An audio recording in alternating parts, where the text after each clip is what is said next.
Let me get my shut up. I'm ready And we're there. live. All right, I am recording. And let me. Oh wait, no, I don't need to play the song for this one. Different podcast. Go ahead. You're listening to the Verhoeven Effect podcast. I'm Conlon, And I'm Nathan. and we are watching network television because me and Nathan do not watch network television. We are currently watching The Blacklist, Season 1, 2013. Our second show is The Mentalist, Season 2, 2009. And our third show is Miami Vice, Season 2, 1985. I've been thinking about like why I always get like kind of fumble that stuff is like it's like how many things I'm thinking at the same time is like when I say like, all right, I'm saying the show and I'm saying the year it was broadcast, but technically it premieres in the fall and ends in like the spring, so it goes across 2 years, but I'm only saying 1 year. Yeah, well, that's how it's organized. Yeah. If you bought it, it would just be like season 1, 2013, or whatever. Yeah.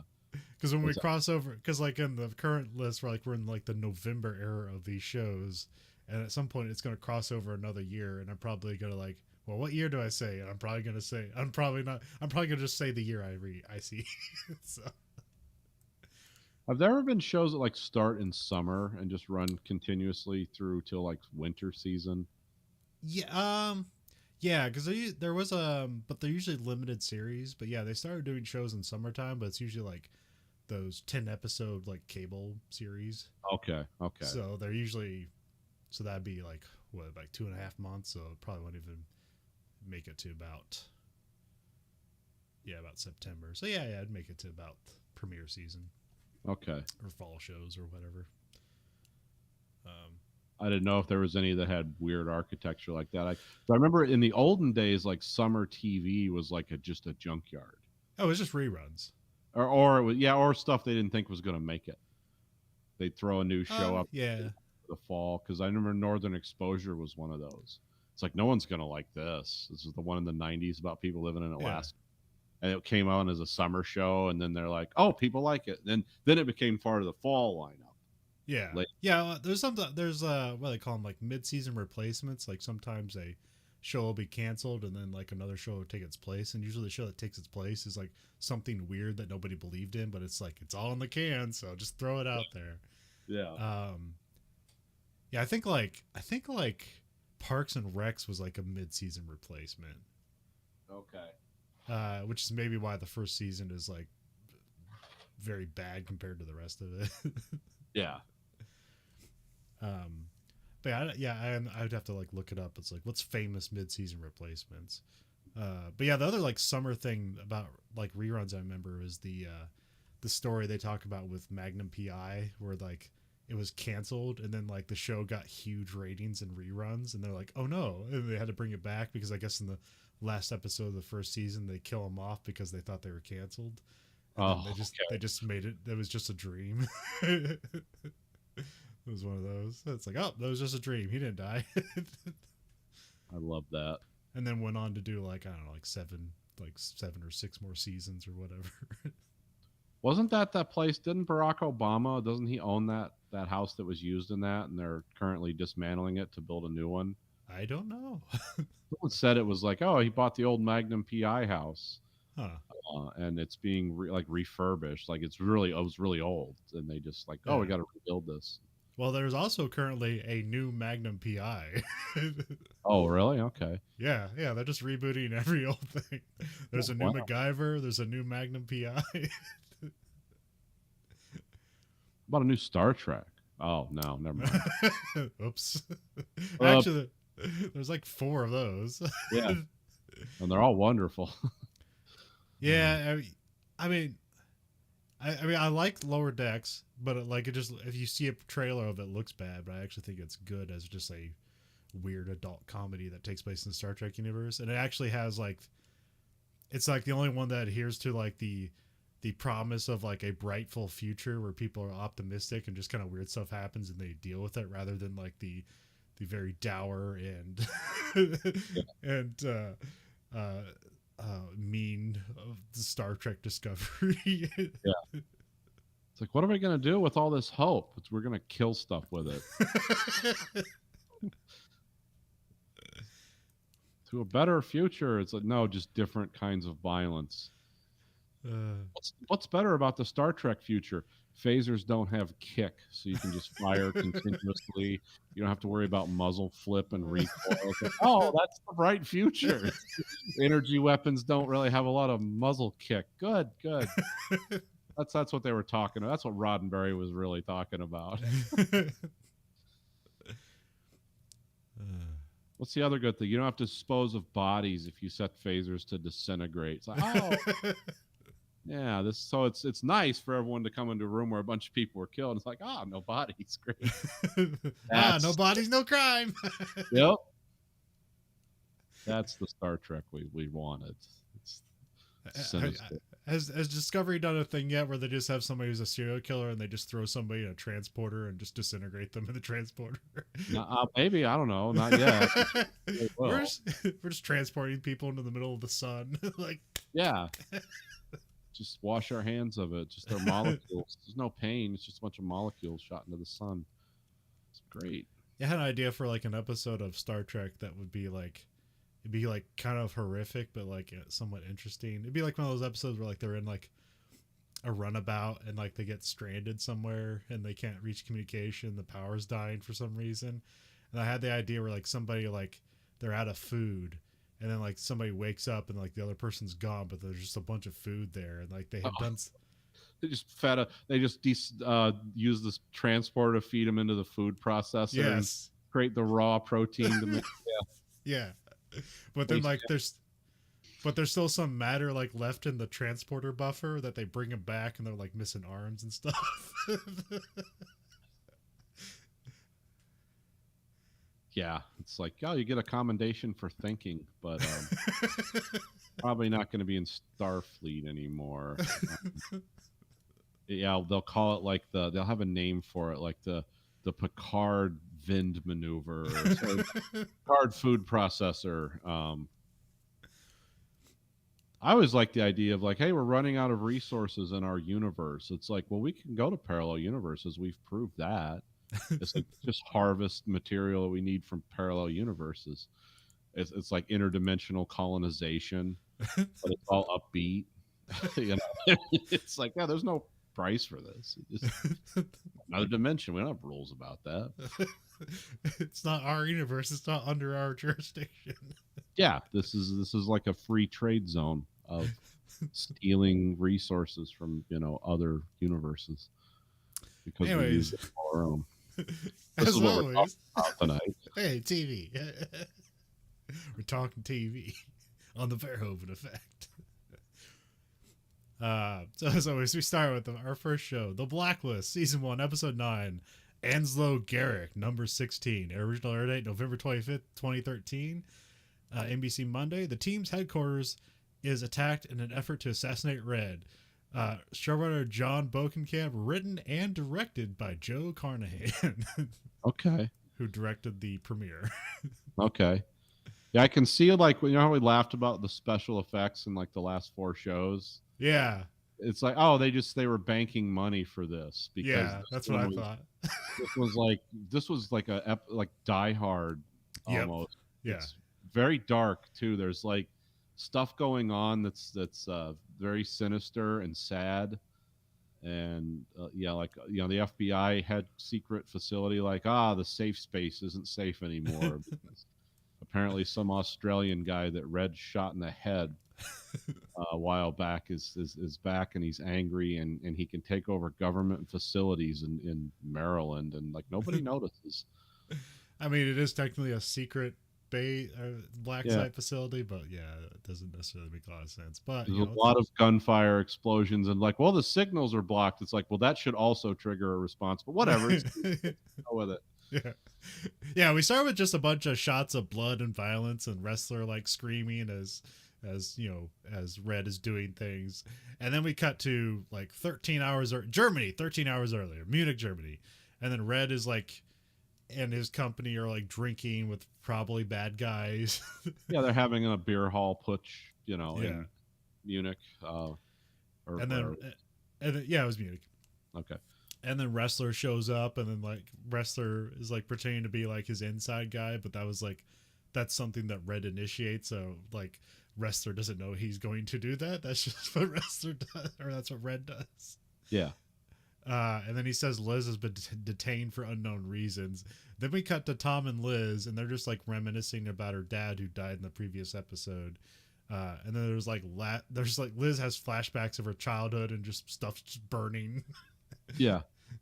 Yeah, I thought that was interesting. Like, yeah, what's your childhood like? Fire.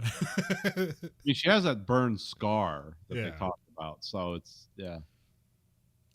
Which is like I think they chalked that up to something negligence from her mother, or Yeah. um, It's never clear. Like her whole childhood is like it strongly affects her. Everyone knows about it or knows something about it, but it's also very ambivalent to what's shown yeah. to the audience. Like, oh, okay. And it's probably other people probably know more about it than she does, or the other way around, but we're never told exactly. Which it's the first season, you can save that stuff to for where it makes Yeah. sense later on, so that's fine. We already have too many mysteries anyway, so Yeah, and this is still in production, right? yeah. Yeah. So it's like we don't know where this goes. Well, went beyond the 7th season, the miracle thing, so you know they probably don't have an end game, but they have an audience. So Yeah, at this point, it's just like keep writing checks, boys. It's we're we're past the um, what do they call that apogee or whatever, where Earth gravity can't pull you back. Yeah. yeah. Yeah. What's the other one? Yeah, it's apogee, and there's like apiosis or something like that. I can't remember. Yeah, I Uh, just know it's when you've reached escape velocity. yeah, yeah. I forgot though. Yeah, crap. There was a moment I knew like all those terms. Now I don't. Anyways. Yeah, me too. I used to love that stuff, and then I realized, oh, I'm not smart enough to be a rocket scientist. So I just just smart enough to be interested in it, not smart enough to actually like understand it. yeah, yeah. It's just like Chernobyl. It's just like my obsession with stuff like that. It's like, oh, I don't understand the science behind it. I just like the drama. Then we cut to and at this point, like you know, they said that Liz has been detained, but she's not. So Oh. we cut back to the post office, and Red and crew show up at the post office, and they're being arrested. And then they say they're being arrested because Red has a threat. He's under threat. It's like, Yeah. okay, why are you arresting him and his bodyguards? Because deceiving him and doing stuff like that has always worked out well in the past. Yeah. It's not like this guy's never been like 3 steps ahead of you or anything. And so this is what they mentioned Ansel Garrick, and he said, and then Red just explains everything that's going to happen. Like, no, this is the setup. He wants me here. Yeah. He attacks their super secret facility, which you know they do like a good job of it. Like they sneak in a garbage truck, and then they show that like on the immediate outside of the thing, there isn't people because it's supposed to be a secret site. They don't have like guards posted up on the exterior. They're like more on the interior. Yeah. And then like you know they have the garbage truck, and they start opening up the garbage truck back, and like there's just a bunch of guys in there like laying prone and shoot like all the guards. So like and like through the garbage bag so they don't even see it coming. Yeah, it's like I remember when that guy went nuts like 10 years ago on an army base and shot a bunch of people Yeah. with like a pistol, and they caught him alive because they essentially just tackled him.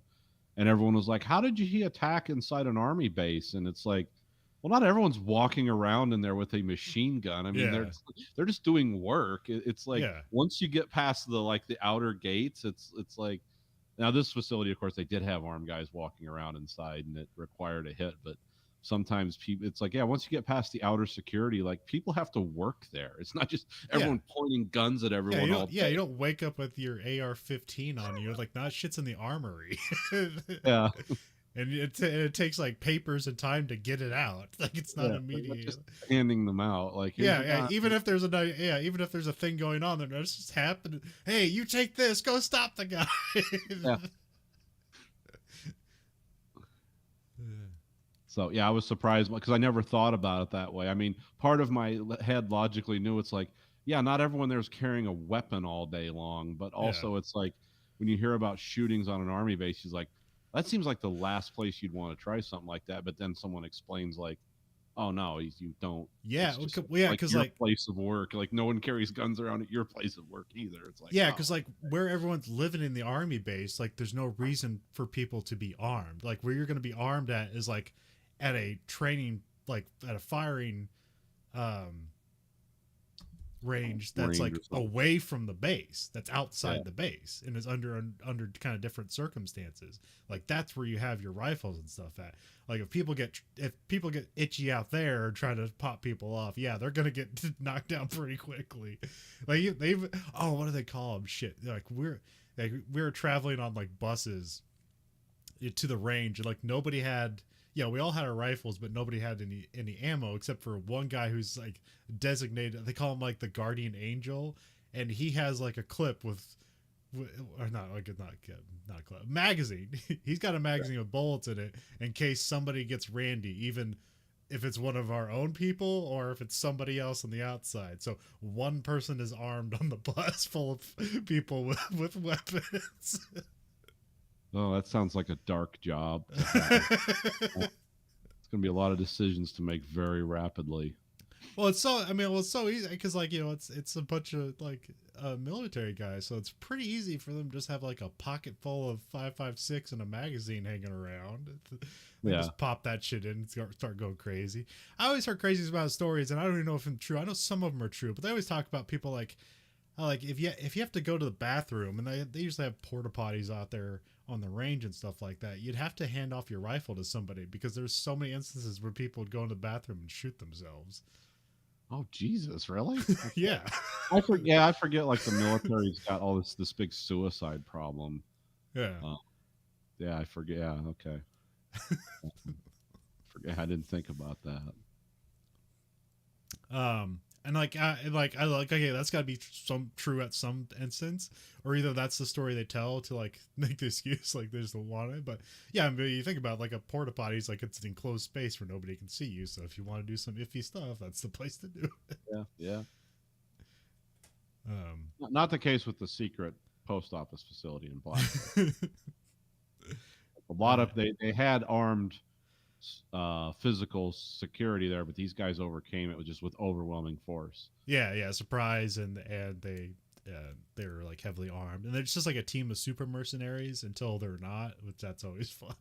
Yeah, the guys that are like Navy SEALs until they like can't fight a 90-pound woman, you know, or they can be knocked out with like just a quick hit to the back of the head with a pistol. It's like, oh no, you have to crack the skull and knock him out. That's just TV. That's TV. That's Yeah, what I like yeah. about TV. It's like, oh, people are easy to knock out. It's like, no, it's really hard to knock somebody out. And if you do, you may have killed them. Yeah, yeah. There's no proper way to incapacitate somebody.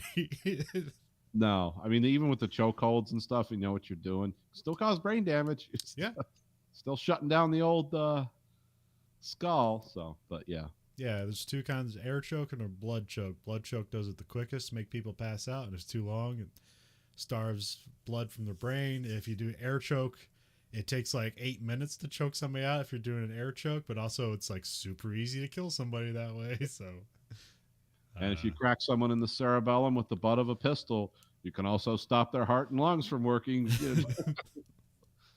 I mean, anytime you're stopping a human body from doing what it's supposed to through violence, there's a good chance they're going to die because generally we're designed to move through the world and do what we want.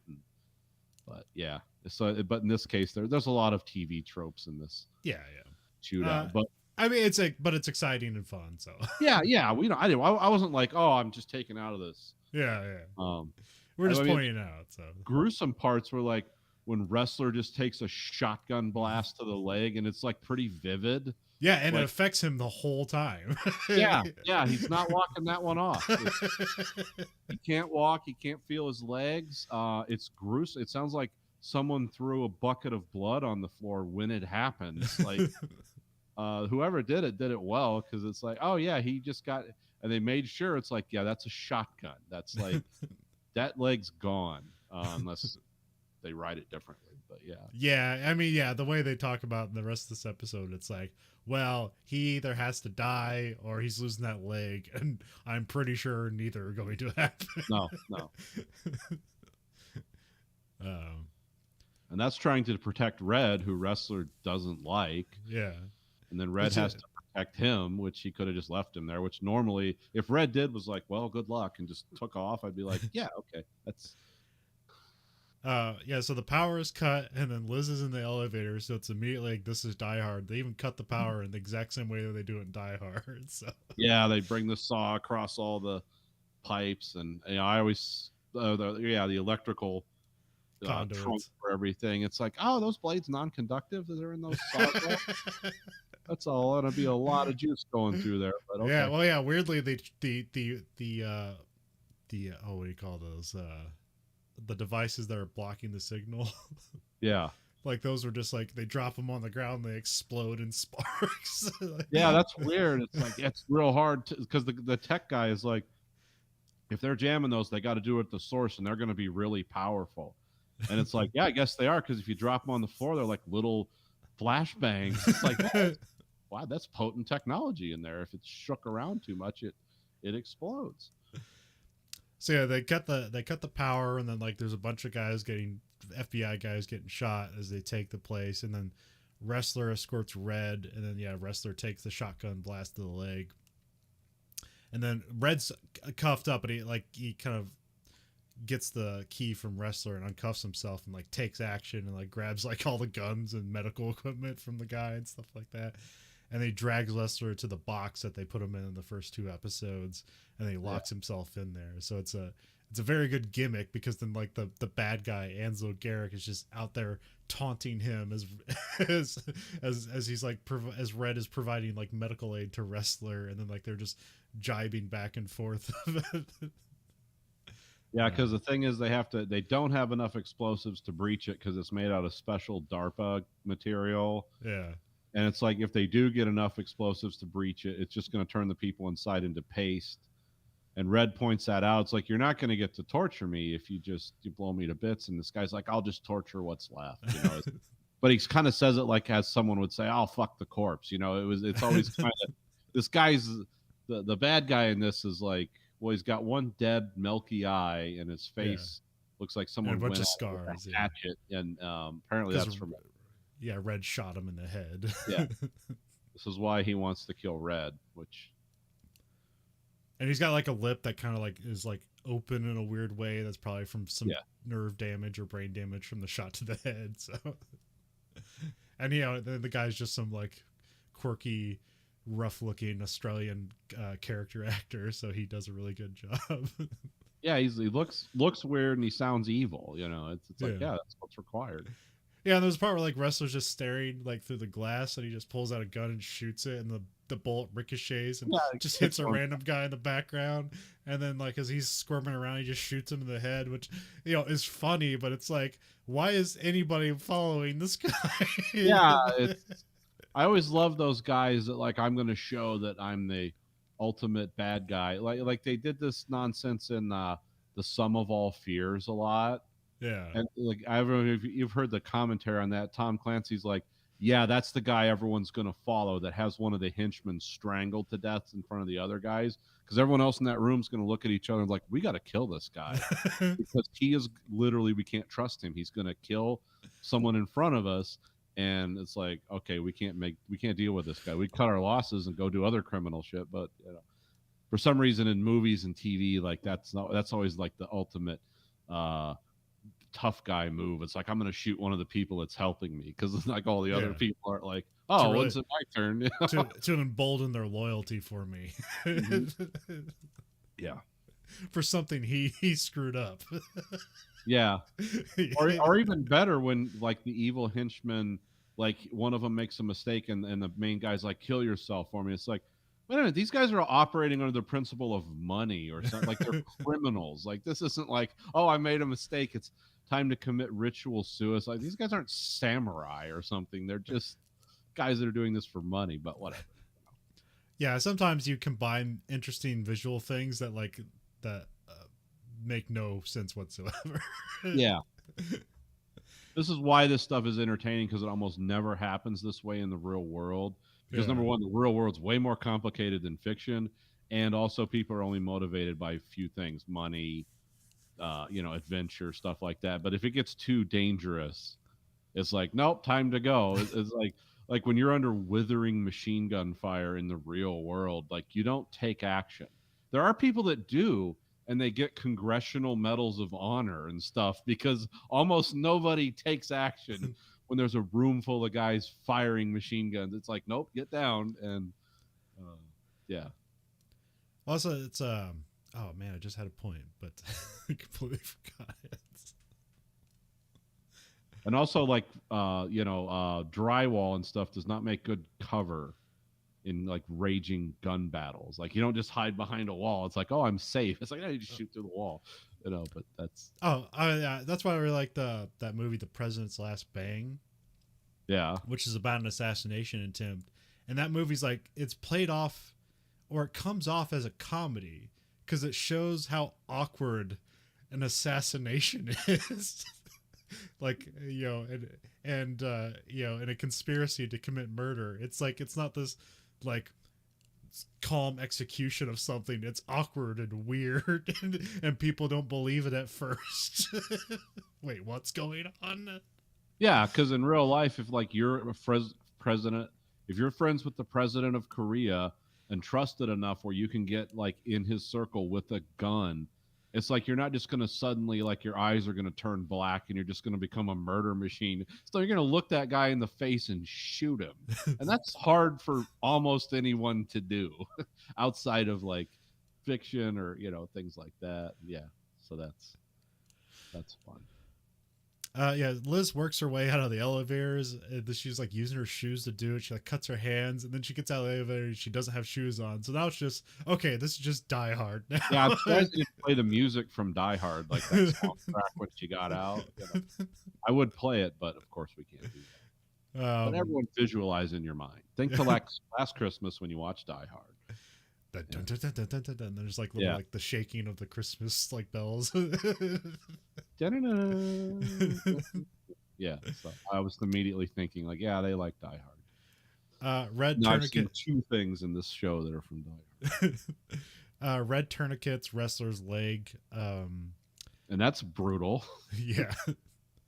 He's like, yeah, where's your tie? Bite down on it. And he's talking about how he's going to use a $3,000 Italian silk tie to tourniquet him. And he's like, yeah, don't ever say I didn't like you because, because I looked up the brand of tie and it's like, oh yeah, those are really expensive ties. Jesus.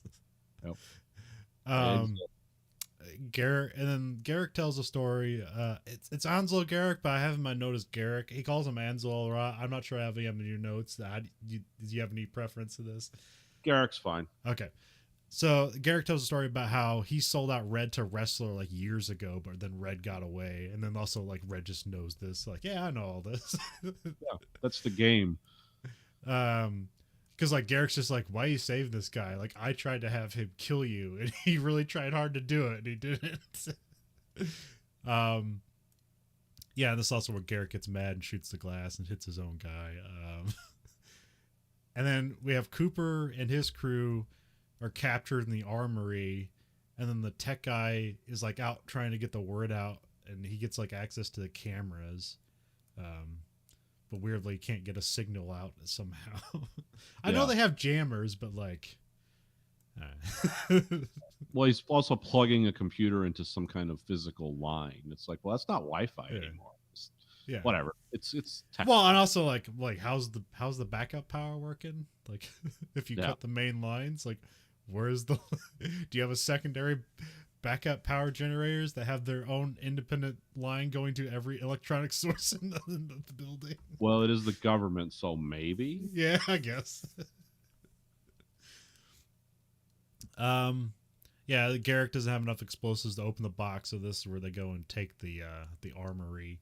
Yeah, because for some reason in the FBI black site armory, they have like 100 pounds of plastic explosives. Yeah. What are these guys doing here? Yeah, we need it for FBI stuff. So when you need to drop it on another like housing project that is mostly we need 90% to get this in a black. 55-gallon drum because people are tired of their Section 8 housing being full of roaches. It's like, well, we got a solution for this. There's wiring up, it's like, oh, yeah, that makes sense. Actually, yeah, I can see where this is used.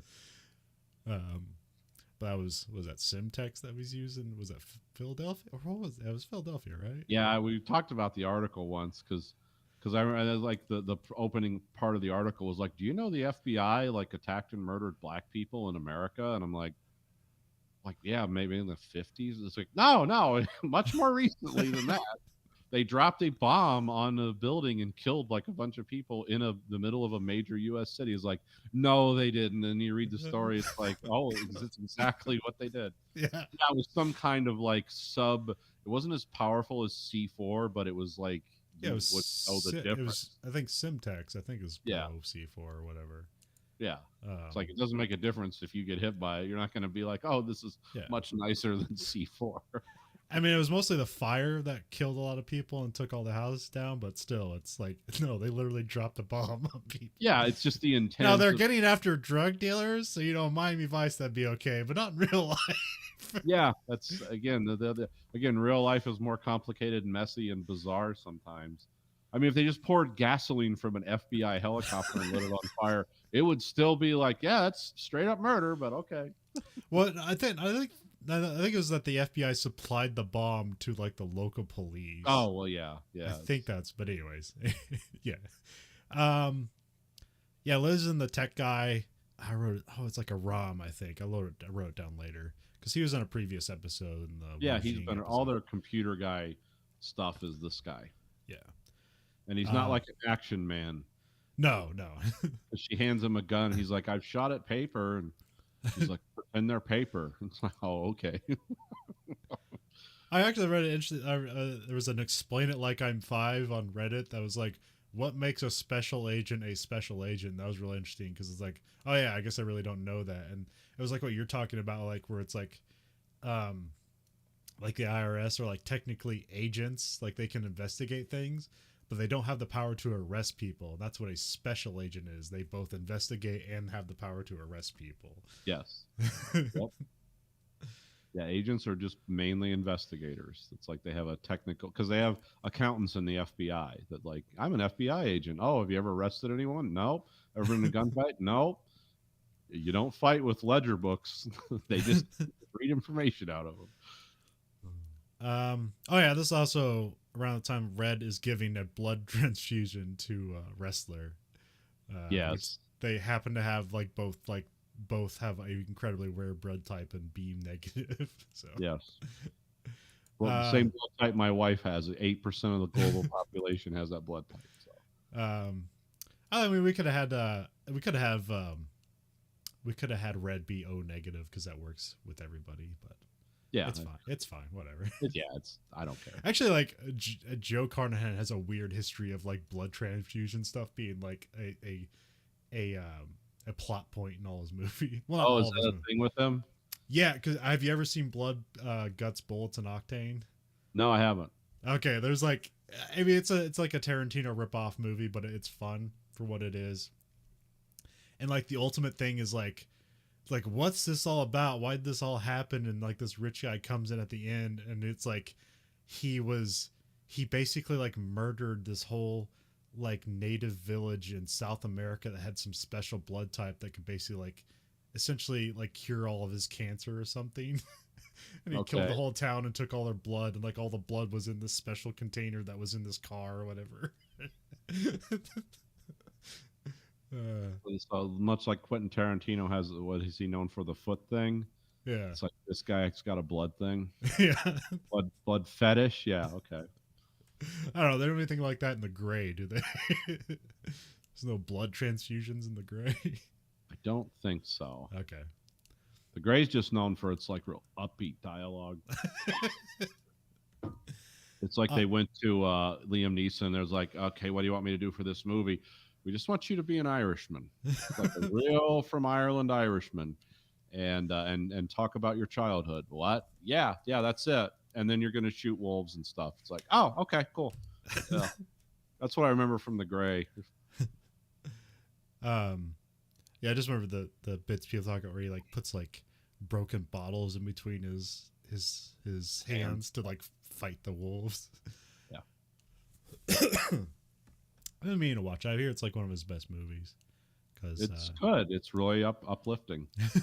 Just pay attention to Liam Neeson's dialogue. You'll understand exactly what I was just talking about. yeah. It's like, oh, that's every like story I've read from Ireland. You know, like, yeah, this guy's happy. Also, like I think he did that after they did the A-Team movie, which kind of bombed, but was okay. Yeah, it was entertaining. Yeah, but it didn't end up giving them sequels. So. No, well, people hated it. They're like, this is dumb. It's like, did you ever watch the A-Team? Actually, pretty good, you know, but whatever. Yeah, like when they fly the tank and use the tank to like maneuver it in the air. Yes, which actually, which people like that's stupid. That wouldn't happen. And then like physicists like went through it. It's like, no, they did it right. Yeah, that would actually happen. The only difference is in normal people would be screaming their heads off and not like rotating turrets to a water landing. It's like that's the only thing that wouldn't happen is the human factor in that because everyone would just be shitting their pants. So they kick out a name, Audrey Bidwell, which I guess wrestler was engaged to marry. I don't know if that's going to be important or not, but I wrote it down. Yeah, it will be. Yeah, so like wrestler basically threw his life away to try to make a name for himself by trying to catch red, and he failed at it. So, which just makes this like this big dilemma where it's like red saving his life, and then wrestlers like tried to kill this guy. It's like it seems like it should be a dilemma. So it's just like this nice thing. It's like, hey, we can work together even if like we don't like each other. And I think isn't that he tells a story about like the guy he like. You know, he saved him one day and then they're trying to kill each other the next and he ended up like breaking his neck in like El Salvador or something like that. Red has a lot of long, weird dialogue in the box in this show about telling wrestler like we're not going to die today because I want to live tomorrow. And he describes all these things he wants to do. And a lot of it was like eating dinner in Paris at this fancy place and drinking a certain wine and eating caviar. And it's all this red, like sophisticated nonsense that he does. But then he has this simple thing. It's like, I want to sleep like when I was a boy, you know, and it's like, oh, that's sad. It's like ultimately what I really want is just to have a dreamless, guiltless sleep like when I was a boy, you know, not because I have some medical problem and I can't sleep anymore. I'm so old. It's just like, oh, my head's just full of evil, and I sleep 4 hours a night and wake up screaming because you know that's what this life does to you. And yeah, that's like a 10-minute dialogue of him talking about all the things he wants to do, but they're interspersing it with like Keen moving around and people doing stuff, and him talking to telling the guy why he's not going to die, and it's like, oh, this is interesting. Only James Spader could make that work. Yeah. And then Garrick is like and Red are like talking about the wound. It's like sepsis is setting in. Like you either gotta lose or your blood's gonna poison yourself. and then like he's wrestler's still like bleeding out too much, even though they have a tourniquet on it, and so he has to go and like cut his leg open to get to the femoral artery and then cauterize it with like a grenade that would in the vest that they stole from one of the guys. He's got to take apart a flashbang grenade and put like, the powder from inside it in there and then light it, which is like, that's an old thing. I saw a Western once where a guy had to like take a bullet apart and he poured it in the wound and lit it on fire and sparks shot out of both sides, the hole in the back too. And forget what show that was in. That's a famous movie thing. Yeah. I remember a lot from, I think they did that in Rambo. I think that's where I first saw it. Okay. Yeah. Right. Yeah, it's been around for a while, but yeah, Liz and Aram, the tech guy, split up to find more jamming devices. I must forgot the part where like Liz goes to the armory and then like takes out two guys and makes one guy shoot his other guy that like Liz quietly made unconscious, and oh yeah, she also like puts a bottle on a gun and like shoots a different guy. Yeah, like she puts it close to his head so it's not as loud. Yeah.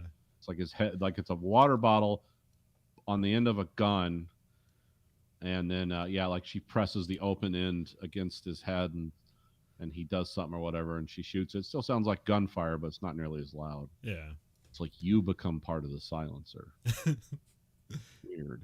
And then she ends up and then she takes like a vest and some weapons from that guy. And then she hooks up with Aram to try to get all the jammers undone. Because every jammer they undo, it's like the signal gets like out 10% more or whatever. Yeah. Doesn't necessarily make a lot of sense. It's like, well, if a signal can get out at all, why is it stopping at any point? Yeah, this isn't like Metroid or something where you got to gather up the 5 crystals and all of a sudden you can do something. But whatever.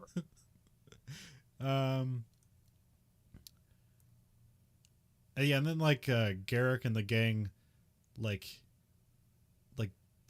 bring up Cooper and then Dembe and Luli, and then Garrick starts executing everybody. He just executes Luli pretty quickly, and then Red's like yelling like, "Give him the code, open it up!" Like, but Cooper won't do it, and then he's like putting the gun to Cooper's head, and then we cut to like Liz gets knocked out by one of the mercs, and then Dembe gets put up to be executed.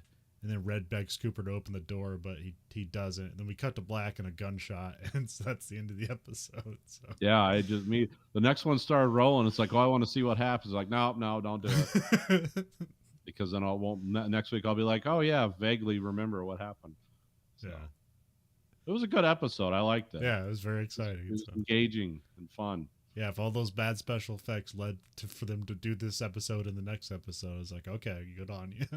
Yeah, it makes sense. It's not like there's a lot of special effects in this episode. They just seem to have like there's a bigger budget behind this thing. So. Yeah, there's a lot of actors and a lot of gunfire and a lot of it seems more expensive, even though it's all dark and because that's how you save money. But yeah, it's an effective episode. Yeah. Like I said, when the guy wrestler gets shot in the leg with the shotgun, it's like, well, he's down for the episode because they made sure to know that that was gruesome. Yeah, it was like an R-rated movie shot to the leg. It wasn't a TV movie shot to the leg. It was like that dude's kneecaps getting blown up in Die Hard. Yeah, it was intense. I enjoyed it. I mean, I didn't enjoy it, but it's like, oh, this sucked me into the episode. Yeah, like, they're doing something here. It was a good, exciting episode. Yep. We have the mental list. Season 2, episode 9, A Price Above Rubies. Original air date December 10th, 2009, CBS Thursday. The new husband of a jewelry store owner was critically injured, accidentally walking in on a jewel heist. CBI soon suspects that the heist was pulled off with help from the inside, specifically one of the owner's 2 nephews. Showrunner Brenner Heller, written by Egan Mahoney, and directed by Charles Beeson. Oh. So I was expecting this to be like a more like maybe like a throwaway episode because it's because the last episode was so like dire and important. Yeah. It's like you can't follow that up with like we can't up the ante. We just have to kind of like go somewhere else with this. So at least they have a thing with this episode where they mention what happened in the previous episode. And like we don't talk about it, and they can just kind of and then they kind of move on from there. Yeah. Because I think like if I would be on this show, like, or if I had some influence on the show, I would be tempted to do like, what are the procedures to replace these 4 agents and the head of the CBI? Like, what are the internal dilemmas that are going to happen, and why does Jane need to get involved? And it's like, and they're like, and they're smart enough to go like, nobody cares about that.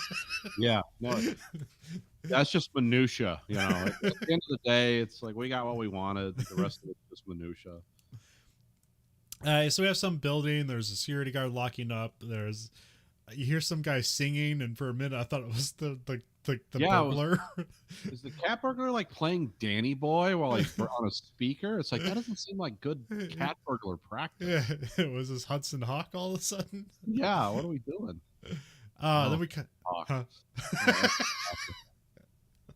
What's that? Hudson Hawk, what a classic. I do like Danny Aiello in that, but yeah. Anyway, back to this. We can't do that every time. Oh. I read an interesting article about Bruce Willis, and also I saw that Red Letter Media thing, so that was fun. Oh, okay. About all his crap movies he's been doing fake recently. Movies, yeah. Where he shows up for 10 minutes, and you can tell that they filmed all of his stuff in one day and just edited it into the movie later. Yeah, and it was brilliant. It's like I never thought of it that way. It's like, oh yeah, this guy's just showing up for $10 million. Which is like Hollywood's been doing that forever, but like this one just seems I don't know. This one's it's more techno because they put an earpiece, so he doesn't even have to like learn the lines. He can No. just literally show up and just repeat the lines being read to him. Yeah, I mean, I could do the same thing, except I'm not Bruce Willis. Yeah, yeah, It's but like, yeah, anyone can do this. And then, but also there's like the weird sad thing where it's like some people suspect that like he has like Alzheimer's or something, and he's just like cashing in quick before he has no ability It's to like do some so. terminal disease or something, and Yeah, like we're all mocking this poor yeah, man just trying to make money for his family. But you know what? In real life, I've heard he's quite the asshole. So yeah. I mean, like I said, if you can't get along with Kevin Smith, like, it's like he is like he seems like the nicest guy to a point, but when even Kevin Smith is like, yeah, fuck this guy. Whoa, you really are an unlikable person. Yeah, I feel like Kevin Smith was never the same after working with. He's lost his faith in humanity. Like Kevin Smith can't wait to tell everyone, and Kevin Smith's probably been like horribly treated by a lot of people, you know, because making movies is just nasty, and I'm sure people have been mean to him. But boy, Bruce Willis really stood out in his mind as like, oh my god, I hate this guy. I can't wait to tell you about it. Especially you saw him like how happy he was to get him in the movie in the first place. Yeah, I remember those podcasts. He was on cloud nine. It's like I'm working with Bruce Willis and who's the other guy? The comedian that was in that movie. Crap. Yeah, why am I drawing a blank? Guy almost got killed by a semi truck when his Walmart truck. his guy Tracy Morgan. Yeah, Tracy Morgan. Yeah, he was like, "Oh, I'm so happy. This is so excited." And then like a year later, he's like, "Oh, Scott, you wouldn't believe how bad this guy was." Tracy Morgan was great, not Bruce Willis. And really, he wasn't mad because he was shitty to work with. He was mad because some fans of Bruce Willis came up to him on the street and were like, "Oh, hey, it's great to see you." And Bruce Willis was pretending like, "Yeah, I love you guys. Thanks so much. You know, I'm glad you like my movies." And as soon as they walk away, he turns to Kevin Smith. He's like, "I hate those fucking people." And Kevin Smith was like, "What? Those guys are the reason you know." Yeah, that was terrible. Like I said, if you can't get along with Kevin Smith, can't get along with anyone. I don't know Kevin Smith or Bruce Willis. What am I talking about? I mean, I've listened to more Kevin Smith podcasts than Bruce Willis. So. Yeah, I feel like I've like talked to him for 15 years, but I've never spoken a word to him. And like, that guy will cheerlead just anything. He'll be positive about anything. He is a booster, if nothing else. Yeah. We cut to some gala event and like CBI is schmoozing with like rich people because apparently they need department funding. Because that's how you get funding in California for your police department. That doesn't make sense to me. That usually like funding is like an official thing done through government things, not because usually I don't know how that stuff works. I remember you have the fill the boot guy story, so who knows. Well, that's like the public, like, hey, I'm the guy who puts your house out if it's on fire. It's like, okay, here's $20. There's also public funding for that here, but yeah, we do have the like fill the boot, but we don't have like the chief of the state police going to a gala to beg for money for radios or something. And in California, that seems very unlikely because they love taxes there, and they're not shy about it. Just watch like Tucker Carlson. He'll tell you how terrible California is. Tucker Carlson is the voice of truth. Here we go again. We're not doing shows. Sorry. Yeah, Tucker Carlson. He'll never steer you wrong. No. From God's lips to your ears, Always consistent. Never backpedals. Nope. Never in the moment for. Yeah, there's nothing about him strikes me as like just for entertainment.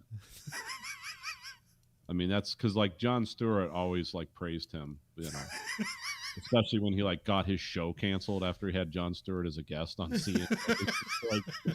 So when Jon Stewart's giving the thumbs up to Tucker, it's and can just destroy your show in 15 minutes.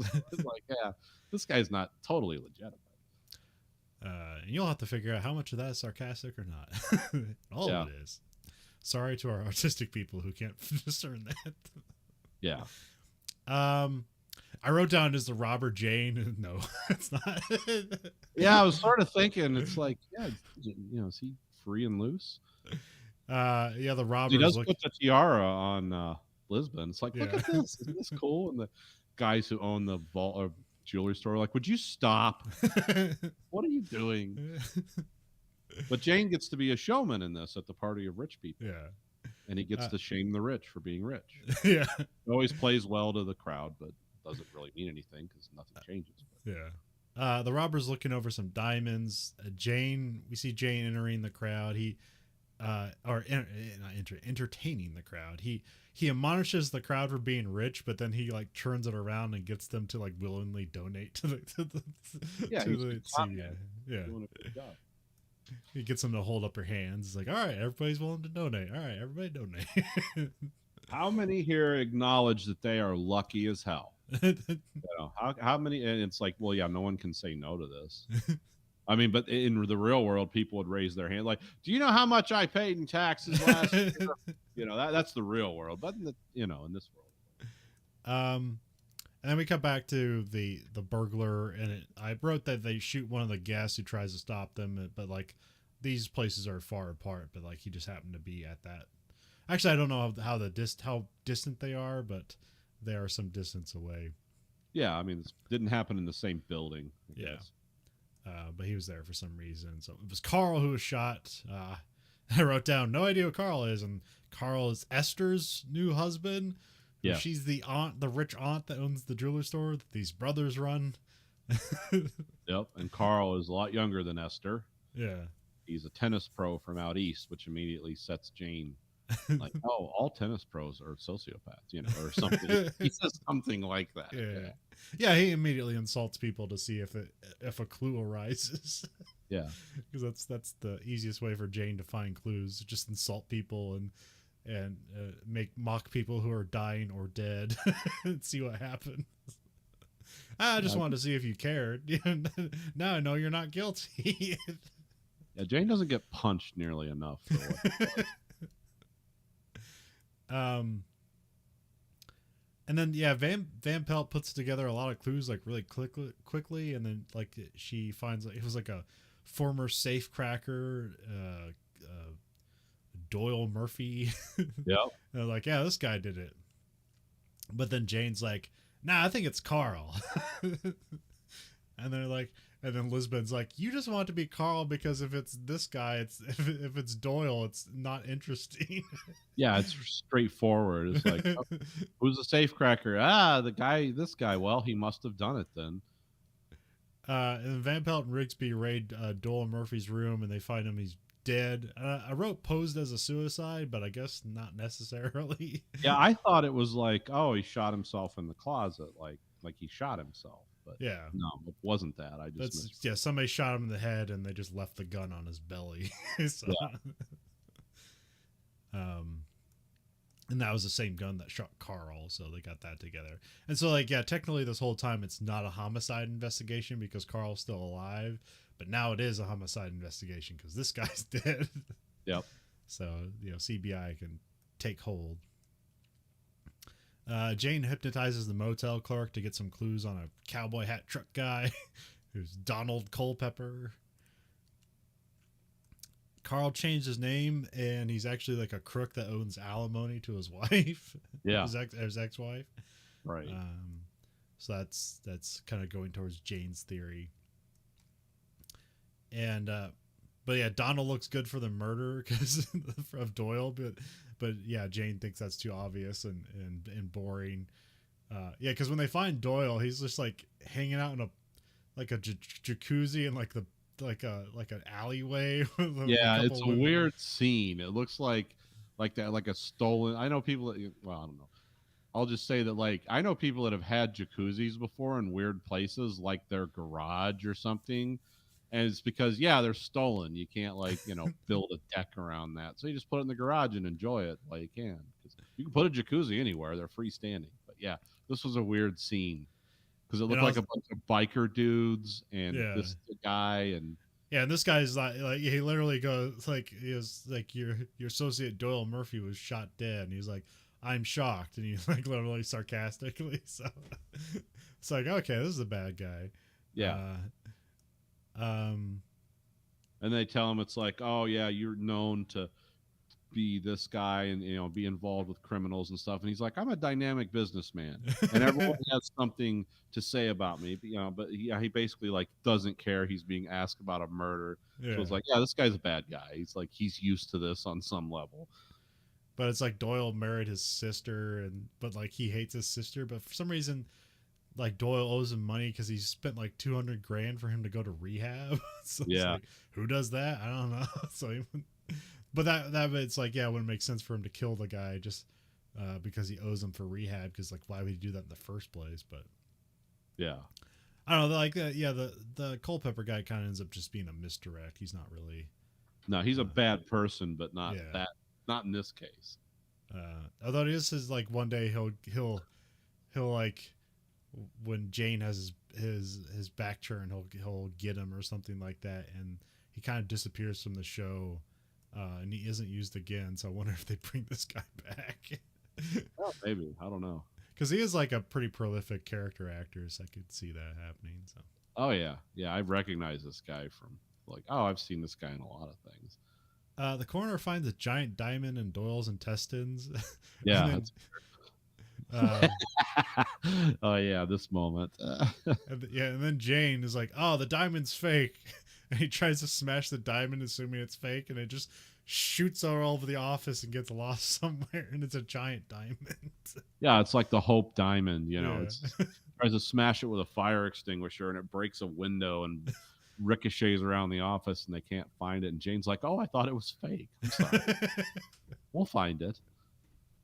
Which is kind of interesting this episode, where it's like Jane's actually just kind of wrong the whole episode. Yeah, he's like making mistakes the whole time, and you don't know if that's a misdirect. It's like, oh, is there some other game going on here?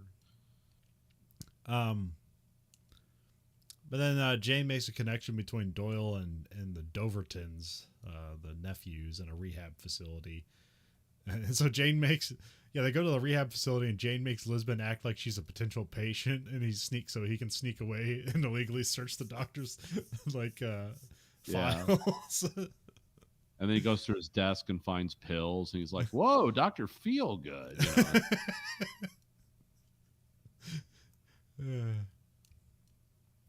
But then they go and talk to Tom and George Doverton, and then the aunt gets kidnapped, and then like it took me a second. I was like, "Wait, this is a Jane Ruse." Yeah, it's like we haven't seen her kidnapped. So it's like, yeah, this is something they're doing. Well, I mean, it's because previously that's where they let him away, and the Donald guy like threatens Jane, and then like he sees all the people there, and so they can like he uses that as leverage to as like that that really angry guy that seemed dangerous. Yeah, he kidnapped your aunt. Yeah, But then like the kidnapper is on the line, but it's like a voice. It's a voice masker. They phone call trace, and Rigsby runs out of the room as soon as he gets an address, and then they pretend to shoot the aunt, and then one of the brothers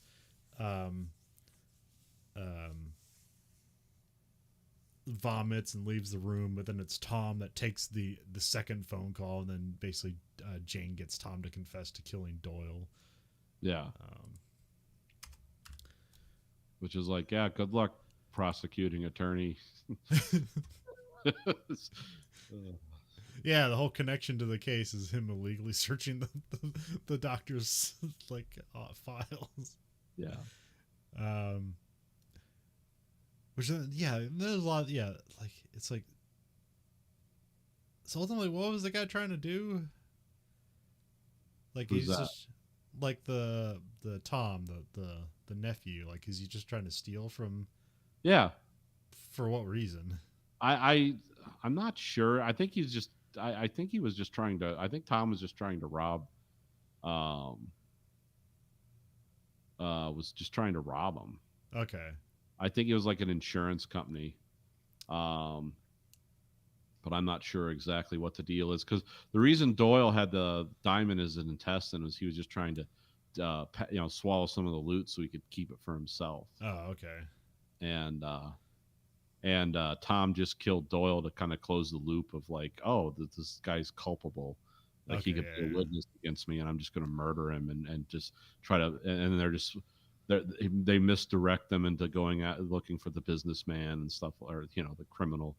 Uh, and that's what's the guy's name? Roan or no? yeah. Oh, Donald Culpepper, Yeah, the Culpepper. biker. Yeah.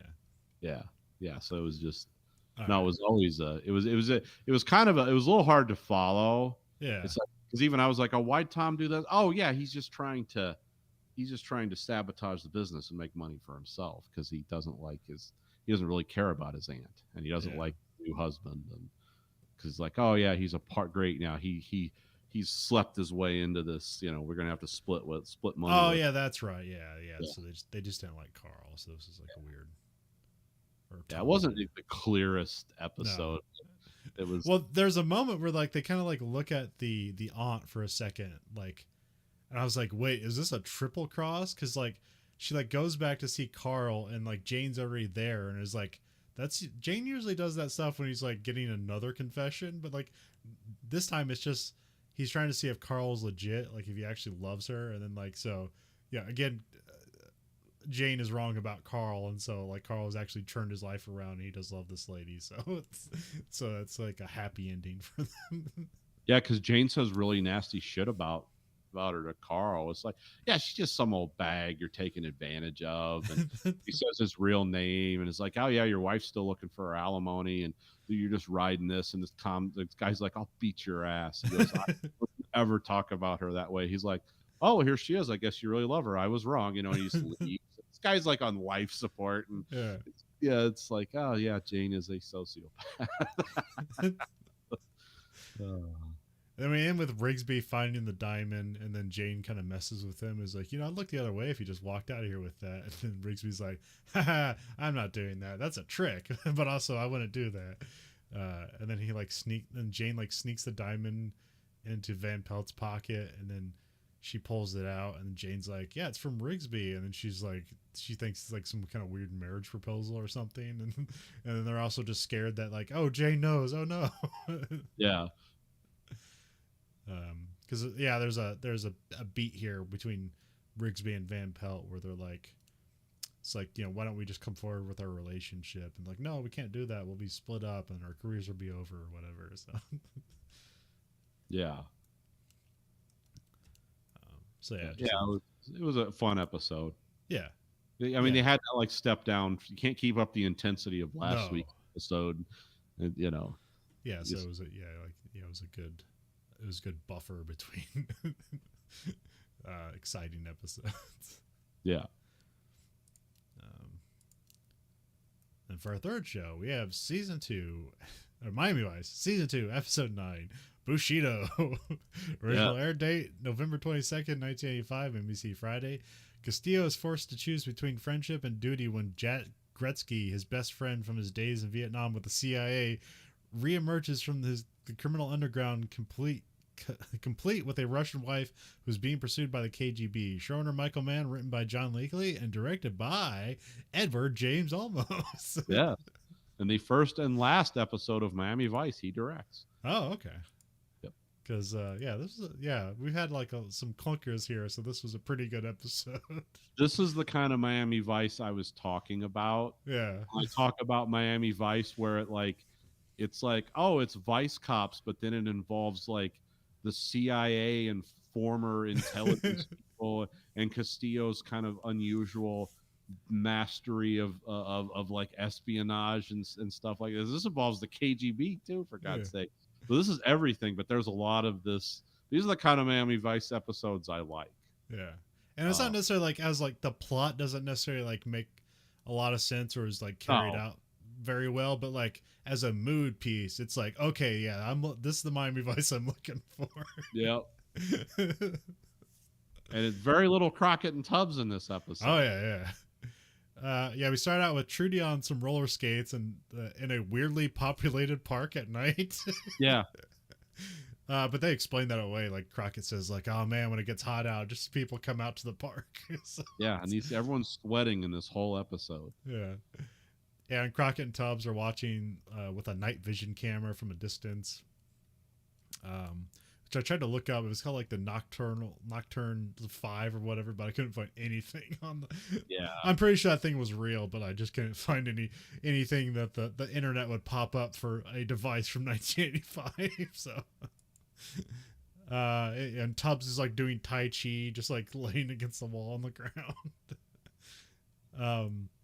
Yeah, boat pulls up with a dealer that they're trying to catch, and then apparently, Vice is working with some DEA guy. And then like they're gonna make a deal. So like the DEA guy goes into like a bathroom with a guy, and so the DEA guy has a bunch of money, has like $500,000 or something like that. Yeah. And then they go to make the deal, and then that's when all Vice like pops out to stop like all his bodyguards, and we have like Zito like hiding in the sand with us. He had like a snorkel to a cup to camouflage, and he just like comes out of the sand and very silently and weirdly. Yeah, he's got like goggles on so the sand doesn't get in his eye. He's got a tube attached to like a solo cup, so he can breathe under the ground. And it won't look out of place. And then he just pops out of the ground like a commando and is like, "Hey, put the gun down," because.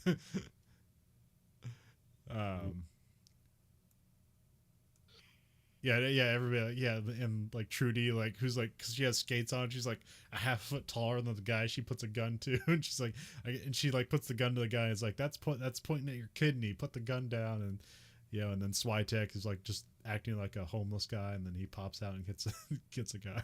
And every guy has like a towel over like an SMG. yeah, everyone's very well armed, and boats coming ashore, and it's like, yeah, that's hello, obvious, we're here to sell drugs, but so that was a cool scene. But then like they don't see anybody come out. They're like, hey, what's going on? And they go into the bathroom, and like the DA guy's like tied up into a stall with like his pants down. And then they find the drug dealer guy like strung up like in Predator 2 or something with the coke all over the place, and the money's missing. Yeah, a toilet bowl full of cocaine. Just like the whole bowl is full of cocaine. This guy's strung up like a gutted animal. Well, it's not really gory, bloody scene. No, he's just upside down and weird, and the guy's obviously dead. So yeah. And then they remember, it's like, hey, somebody walked out, and then they look at the night vision replay, and it's like, oh yeah. But there's a whole weird scene after this where the DEA guy is like, well, the what's the guy's name? I didn't write down the CIA guys. Well, now the Thompson is the DEA agent, and Herrera. Are you talking about Gretzky, Jack Gretzky? No, that guy's CIA. Yeah, well, that's his friend or whatever. Yeah, but the guy I'm talking about is the DEA agent. Oh, the DEA guy, yeah. And then the guy who got killed. It's like, yeah, they have this weird meeting afterwards where the DEA is like, well, hey, he's dead, and then no cocaine got on the streets, so we're good. And they're like, what about the $500,000? And the DEA guy's like, well, that's not my problem, And then Crockett says something about like, hey, we were working together, and this is, you're just pinning me up. And then he calls Crockett a cracker. Yeah. It's so weird, cop. Like cracker cop. It's like, okay, that's interesting. Yeah. And then so the DEA guy just walks out like, yep, sorry, good luck. And, because that's the DEA's money, right? No, it's like the government's money, but I think for some reason the Vice Squad was on the hook for borrowing the money, and they need to get it back. And which is like, $500,000 back then is like, it's a lot of money. Yeah. And because remember, Crockett and Tubbs have like $2,000 between them in a savings account, so he's like, they don't have any money. Castillo apparently has more money, but yeah. Castillo spots someone in the night vision footage, and it's Jack Gretzky, a CIA guy who's dangerous. So Castillo goes to this porn shop where some other CIA guys are working. All these character actors from the 80s are the CIA guys. Like, I know every one of these guys by face. I don't know their name. Yeah. And then they're wondering why Gretzky's in town, and then Castillo says he's here for him. they say Gretzky apparently went over to the Russians, or he's in trouble with them, and then Gretzky's wife is Russian and a KGB agent, and they have a kid together. Yeah. Gretzky is Dean Stockwell. Yeah. Which is kind of cool. It's like, Yeah. oh yeah. And his wife, by the way, is from I don't know. The only other thing I remember her from is she was in 2010. She was Huh. one of the Russian cosmonauts. Because remember her and who's the main actor in that? Well, man, I knew I'd draw a blank. Very famous guy. Yeah, a guy from Jaws. Roy Yeah. Schneider. Yeah, her and Roy Schreider, when they're doing the balloon maneuver around the planet, like they don't have anything to do because she has something to do, and he's an American on a Russian spaceship. And remember, they like climb into that room together and like hold on to each other because the whole ship's shaking violently for that whole scene. She doesn't speak any English, and he doesn't speak any Russian, and they just kind of hold on to each other because they're scared. And then she gets up and leaves real quick, and she's a very striking looking woman. Yeah. She's actually dead. I found out she died of Huh. cancer in the early 2000s at 58 or something. So Huh. it's like, oh, I recognize her from 2010. Probably the only other thing she did.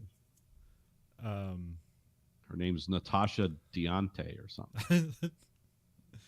that's very Russian. So, Yeah. and then Castillo is like led to like some Buddhist monastery or something. A lot of good like locations in this episode. It's Yeah. like, Oh yeah. Yeah. A lot of steamy rooms and just yeah. weird architecture.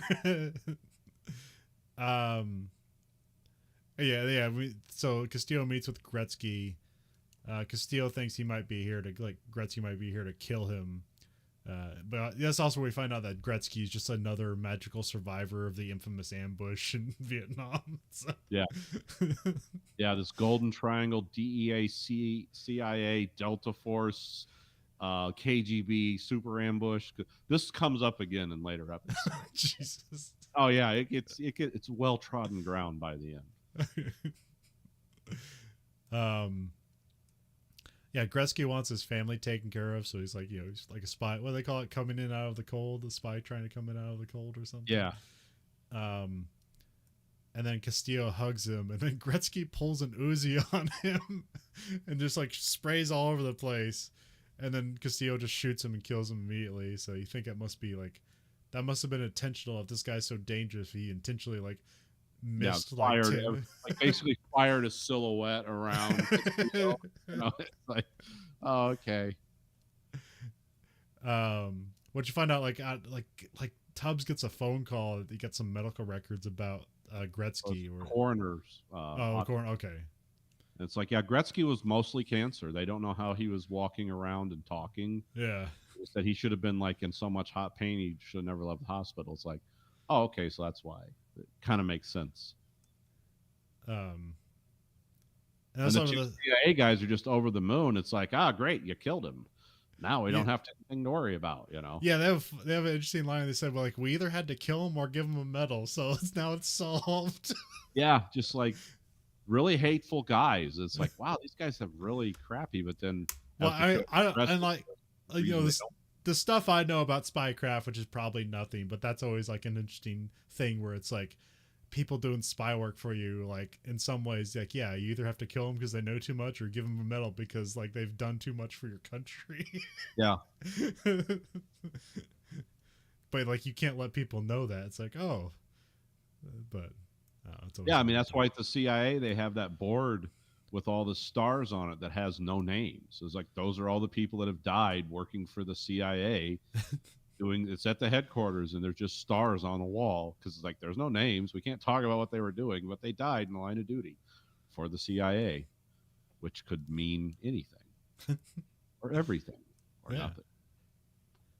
And then Castillo finds Gretzky's wife and kid with I can't remember like.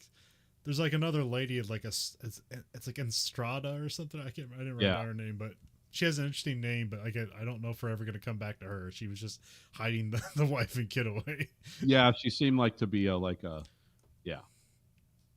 And then Tubbs and Crockett are like kind of following after. They go to like Castillo's house, and he like left his like badge on the table, Yeah. and like a note, which we don't see the note. But they're like, and so they're out looking for Castillo. It's like, oh no, he's out on his own. We can give him backup. But like Castillo's like, it's like, no, I got to hold my honor. I have to do this on my own.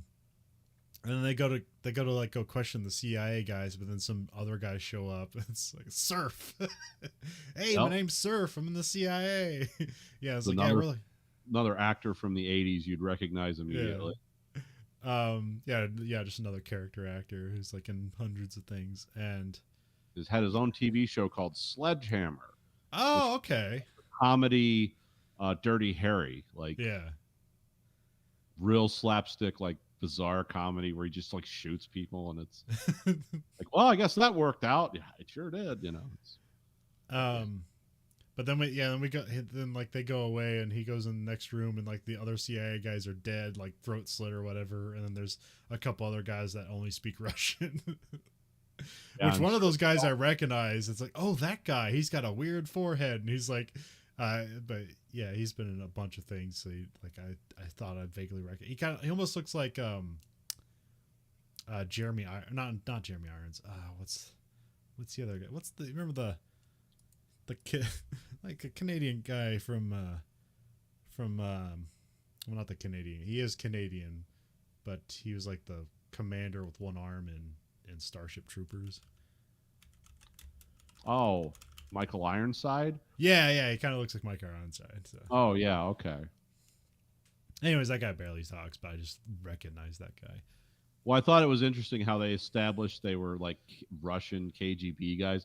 It's because the one guy talks Russian and Surf's like, do me a favor, don't ever speak Russian again. Because it's like, it's going to totally blow our cover if you just walk around speaking Russian in the 80s in America. Yeah. It's like, I wonder who these guys are with, I mean that's just like an easy explanation of like who they are, but I but also it seems like Surf's the only guy who's good about being undercover because he never seems like a Russian agent ever. So no, he acts like an American, where the other two guys just look like they need to take a shit and haven't smiled. Those guys are definitely Russians.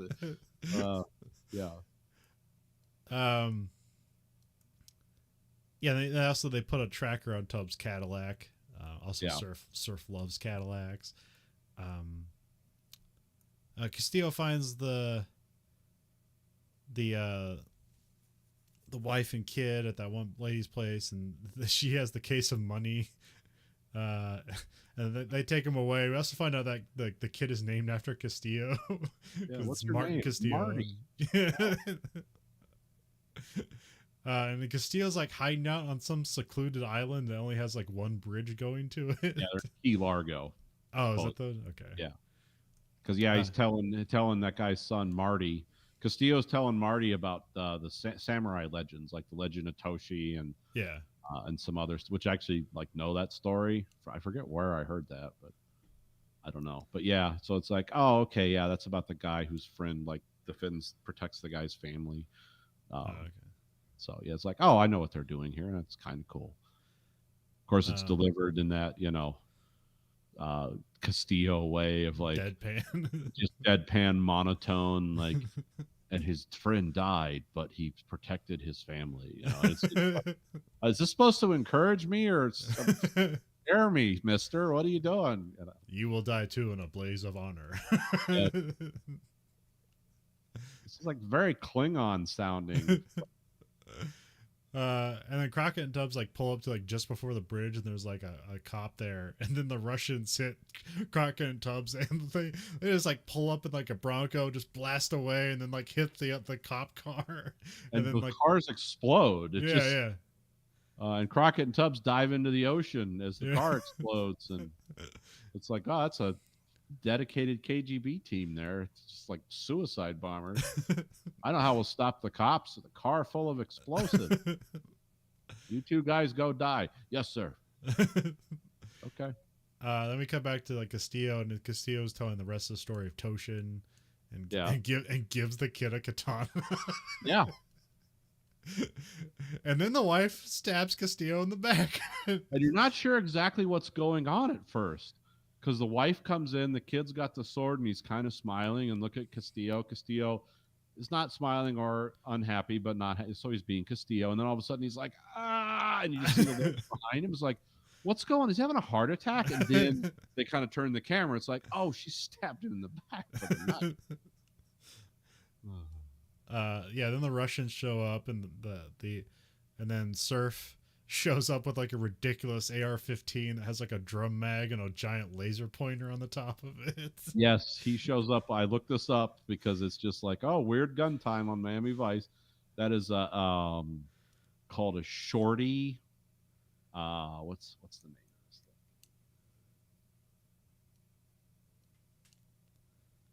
Yeah, it's basically like a chopped down M16. Yeah. Not like a La France, but close to it.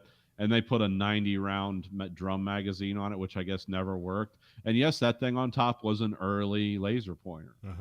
It shows you how far technology has come, because now you can have a laser pointer like the size of a dime, yeah, a little battery in it. But back then you needed, like, it looked like, oh, is that the weapon? It's like, oh no, the actual gun shooting thing is the weapon.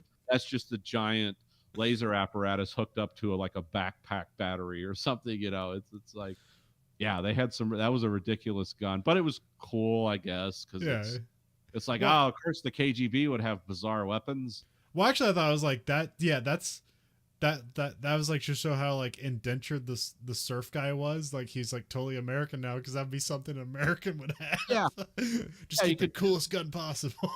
A double-barreled shotgun would work for what you're trying to do, but no, we need something that's like hard to carry and operate and carry, but really is just a repeating rifle. It's. And then the two Russian guys, those were Intertech Tech MP9s. Okay. Which were 9mm, but they had them dressed up in a weird way because they had the strange foregrip on them and stuff. But really, it's just a Tech 9 that just has weird accoutrements on it, so it looks like dangerous and foreign. But yeah, so yeah, the Russians stalk around looking for the wife and kid, but also Castillo sneaks around with a katana. Yeah, and a knife wound in his back. Yeah. But him and Gretzky learned together. They know how to be in complete pain and silent at the same time. Yeah, they're samurais. I mean, they fought. Oh, they fucking tell a story where they said we stood back to back with swords and we fought off all the assassins. It's like, no, you didn't. They killed everyone in the Golden Triangle with samurai swords. A white guy and a Mexican. Like, yeah, we're samurai now. Samurai killer DEA CIA agents. Where'd you learn to fight with katanas? It's like, don't ask too many questions. It was fighting with katanas. It came naturally. It's a lot of angular movement and foot thrusting. That's how you use a katana. You're just basically swinging around a giant straight razor.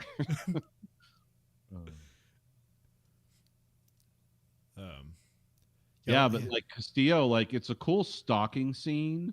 Yeah, because there's like him walking around, the floor creaks, and then one of the Russian guys jumps out with his gun. He doesn't see anything, and then it cuts to the other guy walking around, and then it's the other Russian guy again walking down the hallway, and then Castillo. It's kind of implied that he decapitates him or slits his throat. Yeah, so they just show him lay the katana across the guy's head, and then it kind of like it flop downs real fast and looks like he decapitated him, but you don't know because his head didn't like roll off. He just either they had like a fake head on that guy that like went down really fast, or the actor just like was a really good headbanger, just like boom. Yeah, it wasn't like Kill Bill or something where like he shot his blood and like cut his head off and like a fire hose of blood shot from the neck wound. It wasn't that ridiculous, but it was kind of cool. Yeah.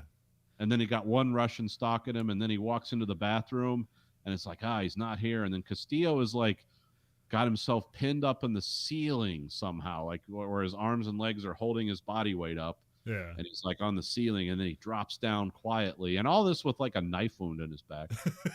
and then he comes behind the Russian guy with the sword, and then it cuts, so you don't know what happens, but you assume he killed him. Yeah, you see him thrusting. So yeah.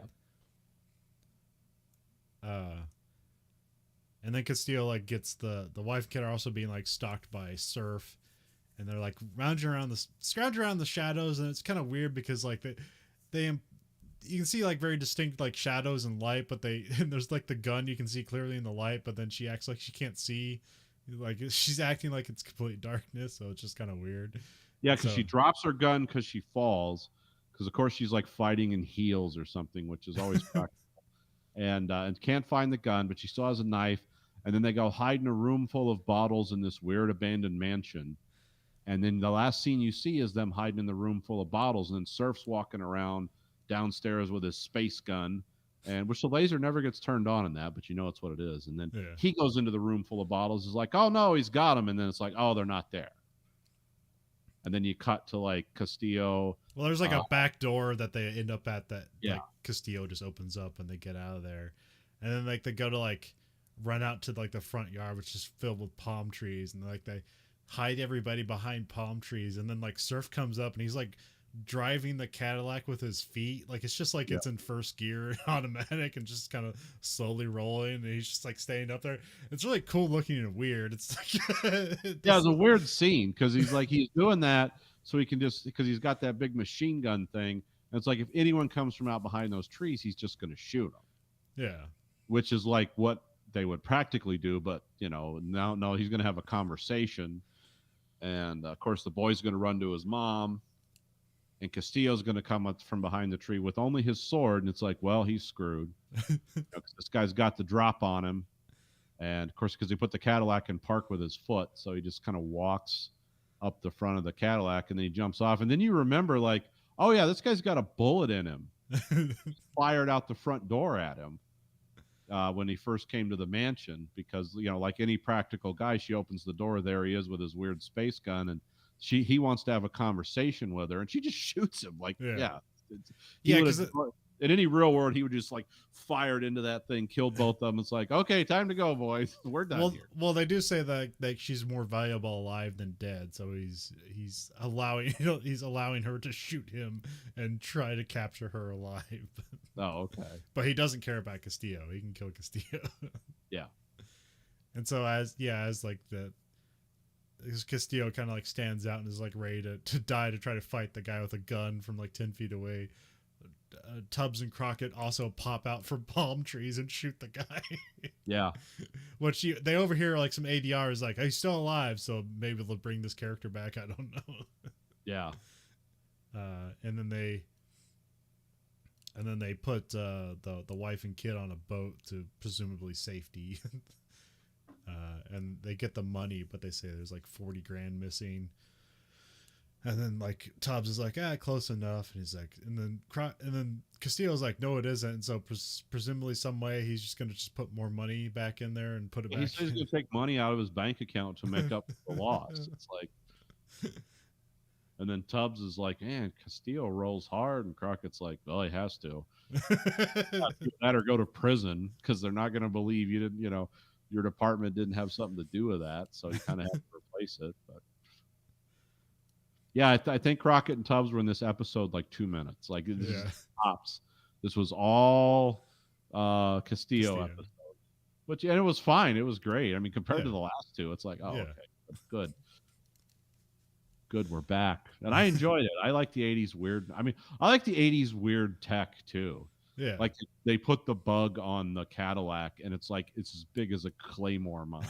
And then the thing they have to track it is something that's like just says, "Oh, bug tracker." Like it's just this giant box with a little tiny screen. It looks like it's from the 50s almost. Yeah. And then the Russians show up with weird guns, and it's like, oh, okay, yeah, I love the '80s. As a matter of fact, I want to find that laser setup and put it on my AR-15 because it's just so weird, huge. I forget. Yeah, they had a Forgotten Weapons where they had like. Yeah, I've seen that one. Yeah, it's completely ridiculous because like the battery they have it works for like a half a second because the battery is just completely dead because it's like 30 years old. But yeah, and they can't make like a replacement because they don't make batteries like that anymore. Well, remember Terminator had a gun had a 45. Yeah, that was the same company. That was the laser. It's from the same company. Yeah. So. And it was like, yeah, that thing was huge, and it took like a giant battery, and it looks scary because it's shooting a red light. Yeah, it's as long as the gun, but it's mostly just battery. And now you can get something like this for $10 and it shoots a green light. It's just a light pin. It's not even on a gun. Yeah. So Miami Vice, yeah, good comeback episode. I love the '80s. Miami Vice episode. Russians. Yeah, Russians is the bad guys. Yeah, CIA's involved, and it's the Miami Vice squad that's going to like protect this Russian asset and her family, and because everyone else is corrupt and evil. A lot of good, interesting visual stuff. So. Oh yeah, this was a good looking episode. Everyone was costumed right. I don't remember music being as strong in this. The opening was good, but the rest of it was just kind of like background music. It wasn't like lyrics or anything like that. So yeah, but I forget what the opening song they use is. Boys and Girls by Brian Ferry. And then for the Jan Hammer soundtrack, it's called Russian Story. He won an Emmy for that. Huh. TV Emmy for that score for this episode. So, but yeah, as far as like the standout rock and roll stuff, I don't remember a lot of it. But. Yeah. But yeah, there's a lot of allures to a lot of Asian culture, Japanese culture stuff. So yeah, even though like they were in Vietnam together, right? But two Americans, it just all blurs together. Well, if you like what you heard, and how couldn't you? You can find us at anchor.fm/Verhoeven Effect or go to verhoeveneffect.com. You can rate our podcast on whatever platform of your choice. You rate us whatever you want. The only thing you listen to is whatever the highest rating is. You can leave a review. If you leave a review, just write that. Listen to us. This podcast gets me through my workday. People love to hear that.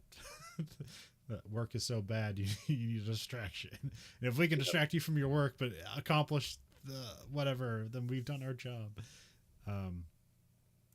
You can find us also there. You can anchor or at verhoeveneffect.com. If you have listener support, you can support us at a monthly stipend of either 99 cents, 49 or $9.99. You can also find us on Twitter at Verhoeven Effects, at Verhoeven Effect on Twitter, Facebook Verhoeven Effect. You can also find us on YouTube at American Greed Factor. That's our other podcast where you can watch both this show and that show live and unedited. And we also have t-shirts at belowthecollar.com/Greed Factory. So for the Verhoeven Effect podcast, I'm Conlon. I'm Nathan. Goodbye, America.